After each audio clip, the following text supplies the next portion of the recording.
Le diplomate reçu au cabinet du ministre des Affaires étrangères. D'abord, l'ambassadeur de la République algérienne, puis le chargé d'affaires de l'ambassade du Togo. Les questions de coopération au menu. Marie-Sophie Chela-Mebalé, Cédric Zendon, compte rendu.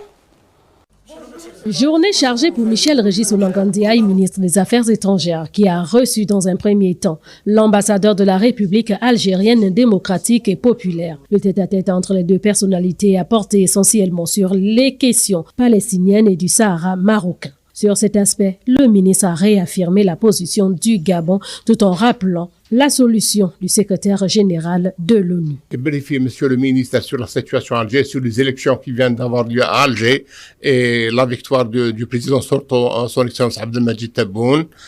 On a parlé aussi des relations bilatérales concernant le dossier des bourses accordées par le gouvernement algérien au gouvernement gabonais et les problèmes rencontrés par ce dossier. Nous avons parlé aussi du projet d'ouverture d'une ligne aérienne entre Alger et Libreville qui avance bien. Le chargé d'affaires du Togo, pour sa part, est venu réaffirmer lui également le soutien des autorités togolaises à la transition et bien d'autres questions ont été également abordées. Vous savez, le Togo et le Gabon, nous sommes pays frères. Nous avons une forte communauté togolaise ici et nous avons aussi une communauté gabonaise au Togo. Donc, les deux peuples vivent en bonne intelligence.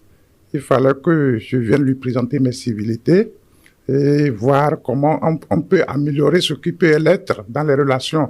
Membre du Conseil de sécurité de l'ONU, Michel Régis Oulangandéaï, représentant la diplomatie gabonaise, a mis un terme à ces audiences en saluant les liens de coopération qui existent entre ces trois États, avant de réitérer au nom du gouvernement la position du Gabon quant à la question sur le Sahara marocain et sur le conflit israélo-palestinien et reste attaché aux efforts du secrétaire général de l'ONU pour une paix durable dans la région. Et puis, il reste hors de nos frontières. Il est en mission à Rabat au Maroc. Le ministre de la Justice, garde des Sceaux, vient de signer un mémorandum avec son homologue marocain qui vise à digitaliser des informations judiciaires au Gabon. Hervé Diguet est notre envoyé spécial. Les images sont commentées par Guy Frendon-Obian. Pour faciliter la coopération entre le Gabon et le Maroc tout en élargissant les domaines techniques liés à l'administration judiciaire, le ministre gabonais de la Justice, Paul-Marie Ngondjou, et son homologue marocain, Abdelatif Ouabi, ont signé un mémorandum judiciaire qui vise la digitalisation des informations judiciaires gabonaises, domaine dans lequel le royaume chérifien excelle. Je suis là effectivement dans le cadre d'une visite de travail, dans un échange d'expériences, et aussi recevoir de mon homologue marocain un certain nombre d'échanges d'expériences pour des projets que nous voulons mettre dans notre pays, notamment concernant la digitalisation des actes judiciaires. Cette visite rentre dans le cadre des excellentes relations qu'il y a entre le royaume chérifien et la République gabonaise. Donc ce sont des relations séculaires qui remontent déjà au roi Hassan II et au président Omar Bongo. Aujourd'hui, ces relations sont toujours solides et nous voulons faire en sorte que entre le Gabon et le Maroc, nous puissions avoir toujours ce genre d'échange. Cette signature d'accord de partenariat coïncide avec la présentation des copies figurées d'Abdelaziz Brandi Oupolo, le nouvel ambassadeur haut représentant de la République gabonaise près le Royaume du Maroc. Le nouveau directeur général de Gab Oil a pris fonction ce matin au cours d'une cérémonie présidée par le ministre du Pétrole, Marcel Abeke. Une cérémonie à laquelle prenaient part Lariska Lormamengue Mindou et Bertin Saga. François Ouano Messier est le nouvel administrateur directeur général de Gab Oil, nommé lors du dernier Conseil des ministres. Il remplace à ce poste Louis-Gaston Obama, qui lui a passé plus de 9 mois à la tête de cette société d'État. Marcel Abeke, qui a présidé cette cérémonie d'installation, a exhorté le promu à véritablement impulser un nouveau souffle en observant rigoureusement les orientations de la tutelle. Vous veillerez à ramener les comptes de cette entreprise à l'équilibre. Gab Oil ne peut se permettre de continuer à afficher un déficit structurel aussi important malgré les efforts consentis par les pouvoirs publics pour soutenir sa trésorerie. Je vous engage à travailler et à ramener la sérénité et la discipline au sein de votre société. Monsieur Wono Messier, qui n'est pas étranger à la maison, a dressé une fiche de proposition pour redresser la maison. Il faut sauver Gab Oil en tant qu'outil de souveraineté nationale. La reconstitution de ses fonds propres est un impératif. La recapitalisation et ou le financement du compte courant associé pour la somme de 10 milliards sont nécessaires afin de disposer d'un fonds de roulement suffisant pour financer les besoins d'exploitation de la société.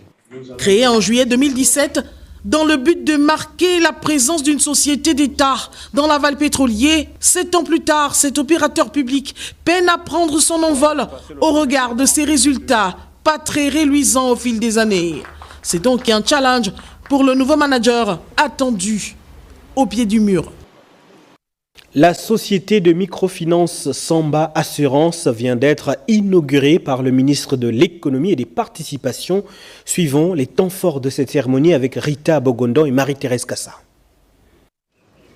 La première société de micro-assurance au Gabon et en Afrique centrale vient d'être inaugurée. Il s'agit de Samba Assurance Gabon SA, créée le 26 février 2024. Cette compagnie d'assurance a reçu son agrément de la Conférence interafricaine des marchés d'assurance CIMA. Le ministre de l'économie numérique et des participations qui procède à l'inauguration salue l'initiative. Nous avions besoin dans notre pays d'une micro-assurance pour venir compléter les activités de microfinance qui existent déjà. C'est une initiative de nationaux, c'est une initiative qui a vocation à s'installer et s'inscrire dans notre paysage économique où il y a beaucoup de secteurs informels. Donc, je voudrais encourager cela et aider à faire connaître cette activité qui a été lancée. Samba Assurance viendra sans nul doute apporter un souffle nouveau dans ce domaine qui se veut accessible à toutes les bourses. Samba a pour vocation de lutter contre la précarité. Notre rôle au Gabon, c'est de compléter le marché des assurances. Ces solutions couvrent d'abord l'être humain, les solutions de santé. Ces solutions couvrent également les biens. C'est ainsi que nous protégeons ce qu'on appelle les points de vente à travers Samba Box. Jusque-là, le marché gabonais des assurances était caractérisé par une absence de produits d'assurance adaptés au secteur agricole et de l'élevage. Samba a conçu pour cela un produit dit Samba agricole. Grâce à une approche inclusive, moderne et digitale, l'entreprise ambitionne de faciliter l'accès via des services entièrement digitalisés. Cette innovation place Samba Assurance comme un acteur clé de la transformation numérique du secteur des assurances en Afrique centrale. Et pendant ce temps, au cabinet de travail du ministre de l'Éducation nationale, ce matin, on a fait le point de plusieurs sujets, entre autres le recrutement des bénévoles, la formation des nouveaux enseignants des sciences et la mise en stage des personnels admis au concours des grandes écoles. L'économie avec Nathalie Abouyanoke, Gérard Mihinou. Imposer le paiement des frais de scolarité aux élèves de 6e orientés par l'État dans les établissements privés, confession religieuse ou pas, une situation qui semble persister face à l'impuissance de certains parents. Les parents ne savent plus à quel sein se vouer aujourd'hui. Les uns disent qu'il faut payer, le chef de l'État dit qu'il ne faut pas payer. Qu'est-ce qu'il faut faire maintenant? Je n'avais jamais sotisé cet établissement. J'avais changé Jean-Hilaire et Montalier parce que ses grands frères prennent là-bas et du coup mon enfant s'est retrouvé ici. Les raisons de cette exigence évoquées ici par quelques responsables d'établissements. L'année passée, nous avions 1450 élèves. Nous n'avons encore reçu aucun paiement pour le compte 2023-2024. Nous restons confiants. Nous savons que l'État a eu des problèmes au cours de ces 8 dernières années. Au cours de l'année passée, l'État a payé deux années, l'année 2021-2022 et l'année 2022-2023. Donc le retard, il est compréhensible, mais nous attendons le solde 2023-2024 pour rembourser les parents de l'an passé et bien entendu le paiement de l'année en cours pour que ces parents-là arrêtent le préfinancement que nous demandons. L'État fera sa part, surtout depuis l'avènement du CTRI, ils nous ont promis et on espère que les choses iront de mieux en mieux. C'est nous-mêmes qui recrutons les professeurs, c'est nous-mêmes qui les payons.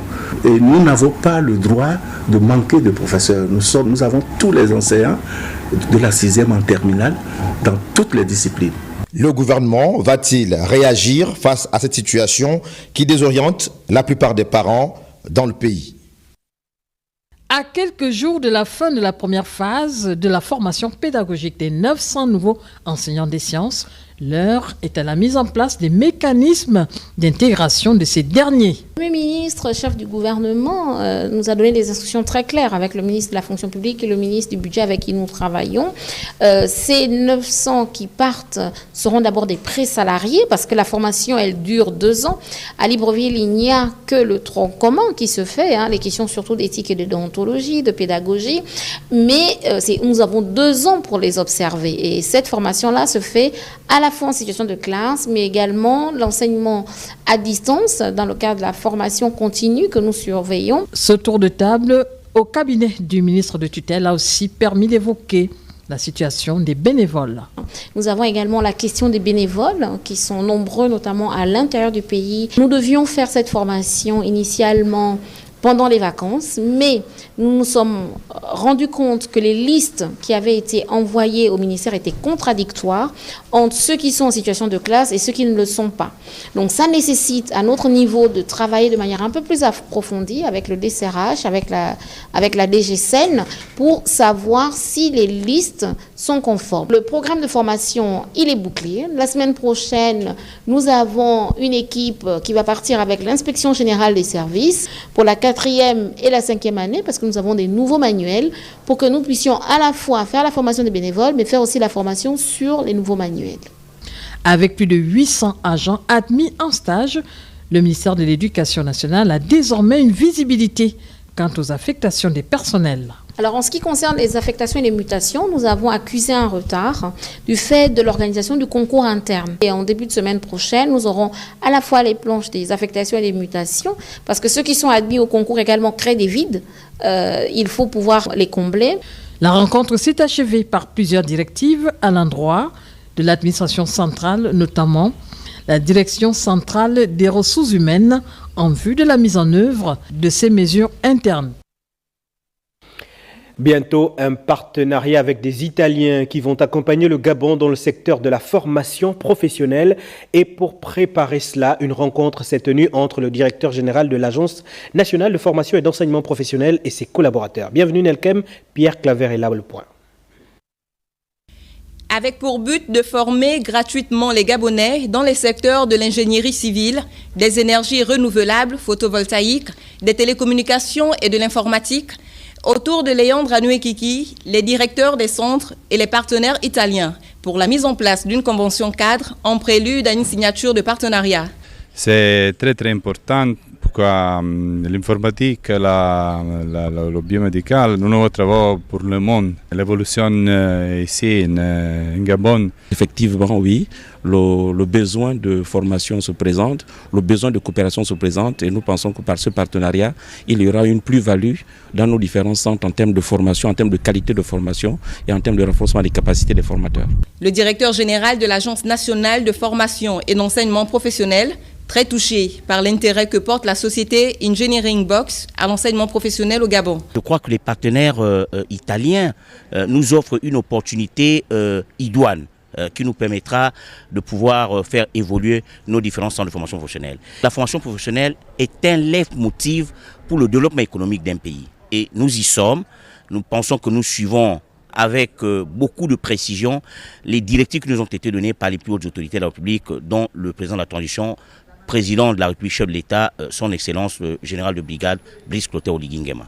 Comme annoncé par les Italiens au cours de cette séance de travail, 6 formateurs gabonais bénéficieront des dites formations sur place en Italie, avant de les retranscrire localement aux apprenants. On va au cabinet du ministre de la Communication et des Médias. Comment relancer la Poste SA? C'est le sujet au menu de cette rencontre avec l'équipe dirigeante de l'établissement public qui connaît depuis quelques années des difficultés économiques. Iden Ampuma, Terence Langa, Janton Aguero Gonjo. Une année après, à la tête du ministère de la Communication et des Médias, tutelle de la Poste gabonaise, Laurence Ndang a examiné avec les dirigeants de la Poste SA le dossier de relance de cet établissement de l'État en difficulté économique depuis plusieurs années. Instruite par le président de la transition, la patronne de la communication recherche des voies et moyens pour redonner à la Poste ses lettres de noblesse. Ceci passe par une gouvernance de qualité, doublée d'une collaboration transparente. Dans les meilleurs délais, les dirigeants de la Poste devraient présenter à la tutelle Un plan stratégique de l'entreprise, désormais tourné vers une relance effective. L'implication de tous les postiers dans ce vaste projet de relance de la poste gabonaise est attendue par les plus hautes autorités du pays, en tête desquelles le président de la transition, Brice Clotaire Oligui-Nguema. Cette réunion avec la direction générale de la poste s'est tenue à la suite de celle qui a réuni le ministre Laurence Ndong avec les membres du syndicat national de la poste. Clôture du séminaire de renforcement de capacité des professionnels des médias gabonais. Durant 9 jours, ils ont enrichi leurs connaissances autour de plusieurs thématiques abordées. La cérémonie a été présidée par le ministre de la Communication et des Médias, Yolande Ekwara, Terence Langa, Janton Aguerongoncho. C'est une clôture de renforcement de capacité des professionnels des médias qui ouvre des nouvelles perspectives de formation dans le secteur. Au cours de cette cérémonie de clôture présidée par Laurence Ndong, un partenariat vient d'être scellé avec l'ambassade de France et la plateforme Médias et Démocratie dans l'optique de recycler des professionnels des médias.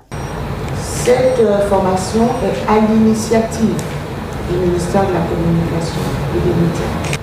Le ministère de la Communication et des Médias a la responsabilité donc de veiller à la diffusion de cette information juste, fiable, crédible, de qualité, qui contribue à construire le vivre ensemble. C'est un quatrième pouvoir qui, face aux évolutions technologiques, a besoin d'adaptation continue. Le journalisme et le monde de la communication, comme tous les autres métiers, doivent évoluer avec le temps, doivent suivre les innovations, les évolutions et s'adapter avec le temps. Et cela implique forcément de ce qu'on appelle le recyclage et que l'on appelle aussi le renforcement des capacités pour pouvoir s'adapter au temps dans lequel on se trouve. On peut avoir été formé il y a 10, 15 ans, mais tous les métiers évoluent et donc il faut pouvoir s'adapter à ces évolutions-là. Il faut dire que cette formation de professionnels des médias qui s'achève ce jour ouvre la voie à une série de renforcements de capacités continues organisés par le ministère de la Communication. Disons-le, l'avenir chez les professionnels de la communication s'annonce radieux. Pascal Ogoé-Siphon vient d'offrir un déjeuner de presse. Le ministre du Tourisme a dressé le bilan de la première édition de la caravane touristique. Arnaud Manza, Ludovic Bitegue de Koumameyon. Face au ministre du Tourisme, les médias, les acteurs du secteur touristique et les partenaires. L'heure est au bilan de la première édition de la caravane touristique du Gabon. Cette initiative qui nous a permis de sillonner 4 secteurs emblématiques de notre pays a été une aventure humaine, culturelle et patrimoniale exceptionnelle. Elle a permis à nos concitoyens de redécouvrir les trésors naturels et historiques qui font la richesse du Gabon. Occasion pour Pascal Ogoé-Siphon de revenir sur les grandes lignes de la feuille de route stratégique du ministère qui regroupe plusieurs objectifs. Le ministère du Tourisme a mis en place pour sa stratégie 4 objectifs. Pour le moment, nous avons déployé 2 objectifs. Le premier objectif, c'était de donner envie aux Gabonais de découvrir leur pays. Le deuxième objectif, c'était d'entraîner les Gabonais à la pratique du tourisme. Nous avons attiré 1156 touristes, 1156 caravaniers qui ont payé les destinations offertes. Les perspectives n'étaient pas en reste. Nous allons dérouler le 3e objectif de notre stratégie, c'est-à-dire donner envie aux étrangers de découvrir notre pays. Ce sera d'abord de développer notre économie locale. C'est les infrastructures. C'est la formation du personnel. Il faut que quand le touriste arrive chez nous, qu'il soit impressionné par l'accueil. Visiblement satisfait de la première édition, les partenaires entendent poursuivre le voyage. Aujourd'hui, avec le ministère du Tourisme qui a décidé de mettre en lumière ce parc, nous nous sentons très honorés de pouvoir accompagner les autorités de la transition dans ce challenge. Ce fut un plaisir donc pour la CNAMGS de participer à cette caravane en tant que partenaire. Nous sommes rassurés en tant que Gabonais de savoir que le président de la République adhère. Et c'est là le plus important parce que des choses vont bouger. Pour cette caravane, c'est près d'1 milliard de francs CFA qui ont été mobilisés pour 25 sites visités avec la participation de 3748 touristes. Comment participer à l'amélioration de l'offre de santé? La question a été abordée au cours d'une rencontre entre le ministre de la Santé et la direction générale de l'exploitant minier Ivindo Iron. Andy Tungi Shelimane a le point. Commis à l'exploitation du fer dans le Gou Ivindo, la compagnie Ivindo Iron va ouvrir sa responsabilité sociétale et environnementale au financement de certaines activités destinées à améliorer l'offre de soins de santé aux populations. C'est pour dessiner le schéma de ce précieux appui que son directeur général est venu échanger avec le ministre de la Santé. Nous présentons, monsieur le ministre, en fait, des projets d'intérêt communautaire, notamment des projets faits à ce jour, et également et surtout le projet sur l'accès aux soins de santé que nous tenons à cœur et que nous voulons avoir, nous avons voulu partager avec monsieur le ministre, avoir ces orientations et ces conseils. Le financement des projets communautaires santé vont impacter les centres de santé et hôpitaux départementaux, notamment celui de Mvadi, Ovran, Mekambo et surtout le centre hospitalier régional Omar Bongo Ndimba de Makoko. À Makoko, au centre hospitalier régional de Makoko, nous souhaitons qu'il nous accompagne dans l'acquisition d'un certain nombre d'équipements qui relèveraient davantage le niveau à offrir aux populations et aux agents de cette grande entreprise, car ils ont besoin, pour mieux fonctionner, d'être en bonne santé. Dans le cadre de sa RSE, l'exploitant minier Ivindo Iron a été très actif ces vacances en appui aux activités sportives et éducatives. Une orgue ministre de la Culture était hier soir au Palais des Sports de Libreville face à l'ensemble des artistes de tous secteurs confondus afin de voter les représentants au conseil d'administration du Bureau gabonais des droits d'auteur. Charles Ogoulaye Kassa le point. Les droits d'auteur en bonne voie au Gabon, d'où la mise en place des membres du conseil d'administration et ceux de l'Assemblée générale. Tout a été remis à plat et je pense que repartir de zéro était la meilleure chose. C'est donc un signe de plus que les nouvelles autorités du pays accordent de l'importance à la transparence. C'est avec honneur que j'ai été choisi par mes pairs pour siéger au conseil d'administration du Bugada. Merci à tous mes pairs qui ont vu en moi quelqu'un capable de pouvoir les représenter au plus haut niveau. Les artistes qui font beaucoup pour notre pays, qui font beaucoup pour notre bien-être, méritent de vivre de leur art. Pour essayer de faire que l'artiste atteigne un peu cette félicité aussi, au même titre que les autres. Promesse donc tenue par le ministre en charge de la culture et des arts qui a joué la carte de la transparence. Ce vote vient de désigner les représentants des corporations au sein du conseil d'administration.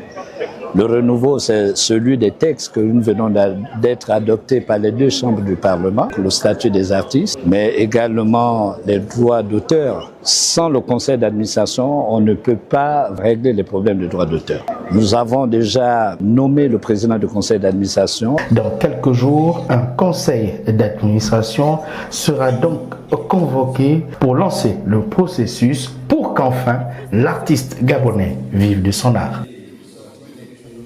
Joseph